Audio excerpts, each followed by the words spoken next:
تو 4 چیزیں بنیادی طور پر آتی ہیں. قرآن بنیادی چیز نمبر 1 پر آئے گا. نمبر 2 پر حدیث مبارکہ، اس سے سنت ڈرائیو کی جائے گی. نمبر 3 اجماع، اور نمبر 4 قیاس. اب ایک چیز سنا ہوگا آپ نے کہ جو ہے امام ہیں، 4 امام کے اعتبار سے بات سنی ہوگی. سنت اہل جماعت میں جو ہے 4 امام کا جو کانسیپٹ ہے وہ کیا ہے آخر؟ وہ لوگ وہ بیسیکلی مجتہدین ہیں.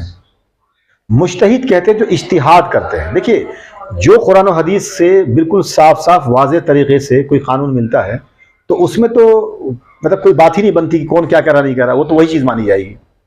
لیکن بہت سی ایسی چیزیں ہوتی ہیں جس میں اجتہاد کرنا، اسے ایک اندازہ نکالنا اور اس کے بنیاد پر کوئی بات رکھنی، وہ سب کے بس کی بات نہیں ہے. آج کل کچھ لوگ صرف ایک حدیث مبارکہ پڑھ کے، ایک کوئی ٹکڑا پڑھ کے، اور لگتے ہیں اپنے آپ کو بہت بڑا فتویٰ دینے کے لیے اس پر کرتے ہیں.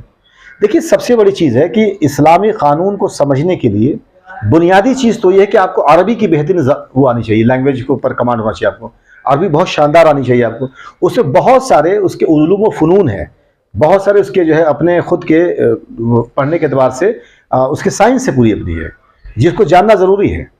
اور بغیر عربی جانے کچھ لوگ کرتے ہیں کہ یہاں صرف ٹرانسلیشن پڑھ کے لگتے ہیں فتویٰ دینے اور اس میں کمیاں نکالنے. اس سے بچنا چاہیے، کیونکہ اس پر بات وہی کر سکتا ہے جس کے پاس اس لیول کا نالج ہو. تو یہ مجتہدین جو ہیں یہ اجتہاد کرتے ہیں ان چیزوں پر، ان جگہوں پر جہاں پر کی بہت کلیئر گائیڈنس نہیں مل پا رہی ہے، تو وہاں پر کیا بہتر ہو سکتا ہے وہ نکال کے لے کے آتے ہیں. اسی اعتبار سے اگر پورے دنیا کی بات کی جائے تو زیادہ تر سنی جو سنت اہل جماعت کی بات کی جائے تو 4 بڑے امام جو ہیں ان کا ذکر ہم لوگ کریں گے، ان کی بات کریں گے، جن کے ماننے والے دنیا میں تقریباً سب سے زیادہ لوگ انہی لوگ کو تقلید کرتے ہیں. اب یہ 4 جو ہیں، اس میں امام ابو حنیفہ رحمۃ اللہ علیہ، امام مالک رحمۃ اللہ علیہ، امام شافعی رحمۃ اللہ علیہ، امام احمد ابن حنبل رحمۃ اللہ علیہ. یہ 4 امام جن کی تقلید دنیا میں بہت سے لوگ کرتے ہیں. اب تقلید کیا ہے؟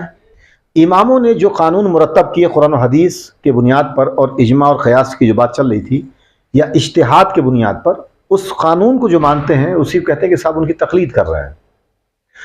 تقلید کرنے والوں کے خلاف اگر بات کی جائے، مطلب ان کے اگر اگینسٹ میں کون، یعنی ہوتا ہے کہ ہر چیز کا اینٹونیمس ہوتا ہے، تو تقلید کا اینٹونیم جو ہوگا وہ غیر مقلد ہوگا. تقلید کرنا ٹھیک ہے، اور ایک غیر مقلد جو تقلید نہیں کرتے ہیں. تو تقلید ضروری اس لیے بھی ہے کہ جیسے ایک چھوٹی سی مثال ہے، وضو ایک چیز ہے، بغیر وضو کے ایبولیشن جو ہوتا ہے، بغیر وضو کے نماز نہیں ہو سکتی ہے. لیکن وضو کے اعتبار سے اگر دیکھا جائے کہ فرائض کیا ہیں، واجبات کیا ہیں، سنت کیا ہے اس کا، تو ان تمام ٹیکنیکلٹیز کو دیکھنے کے لیے اگر ایک عام انسان اگر قرآن و حدیث میں ڈوبنا چاہے تو پوری زندگی ڈوبتا رہ جائے گا اس میں، اور تب بھی شاید سب کچھ نکال کے نہ لے آ پائے. اس کی وجہ کیا کہ حدیث کی جو 6 کتابوں کی بات کرتے ہیں لوگ، یا ہم لوگوں نے بات کیا تھا پچھلے اس میں، جس کو سیاستہ کہتے ہیں، تو صرف حدیث کی یہی 6 کتابیں نہیں ہیں، کتابیں بہت ساری ہیں. اب جب قانون بننے کی بات ہوگی تو تمام کو کھنگالنا پڑے گا جو بھی اب تک اویلیبل ہے. تو ایک عام انسان یا عام لوگوں کے لیے بہت مشکل کام ہے، اس لیے لوگ تقلید کرتے ہیں. ٹھیک ہے، تو ہم لوگ اس سے بات کریں گے ابھی. اب ایک بات آتی ہے کہ شریعت جو ہے، اس کی رولنگز جو ہیں شریعت کی، جس کو الاحکام الخمسہ کہتے ہیں، یعنی شریعت کی جو رولنگ ہے وہ 5 کیٹیگری میں بانٹی جاتی ہے. مطلب اسلامی قانون کے اعتبار سے جو چیزیں بانٹی جائیں گی وہ 5 کیٹیگری میں بانٹی جاتی ہیں. یہ بھی سمجھنا ضروری ہے. جیسے ایک تو فرض ہے، اس کو واجب بھی کہتے ہیں، فرض و واجب. ایک جو ہے مندوب ہے یا مستحب کہتے ہیں، ریکمینڈڈ. ٹھیک ہے، مندوب یا مستحب، ریکمینڈڈ. ایک ہوتا ہے مباح، نیوٹرل. ٹھیک ہے، مباح.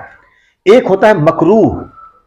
مکروہ کے مطلب ریپریہنسیبل، یعنی ایسی چیز دل بھرے تو کر لو، دل نہ بھرے تو نہ کرو، مکروہ. اور ایک ہوتا ہے حرام، فوربیڈن، یعنی جس کو آپ نہیں کر سکتے. ٹھیک ہے، جس کو روک دیا گیا. تو یہ 5 جو ہے، یہ اس کو الاحکام الخمسہ کہتے ہیں. خمسہ کا مطلب 5 ہوتا ہے. تو شریعت کے احکام کے اعتبار سے 5 طرح کیٹیگری میں یہ چیز بانٹی جاتی ہے. ان 5 میں سب سے پہلے فرض واجب آئے گا. فرض کے یہ واجب دونوں ایک کیٹیگری میں آتا ہے، اس میں آئے گا. دوسرا مندوب یا مستحب آئے گا. تیسرا مباح آئے گا. چوتھا مکروہ آئے گا. اور 5واں حرام آتا ہے اس میں. ٹھیک ہے, تو یہ ایک انٹروڈکٹری وہ ہوا کہ آخر جورسپروڈنس کیا چیز ہے, فقہ کیا ہے ہوتا ہے. ٹھیک ہے, اب اس کے اعتبار سے جو بڑے بڑے فقیہ ہیں, جو مجتہدین ہیں, جو 4 ہیں, ان کے بارے میں ہم لوگ بات جو ہے اگلے ویڈیو میں کریں گے. آپ لوگوں کا بہت بہت شکریہ. Thank you.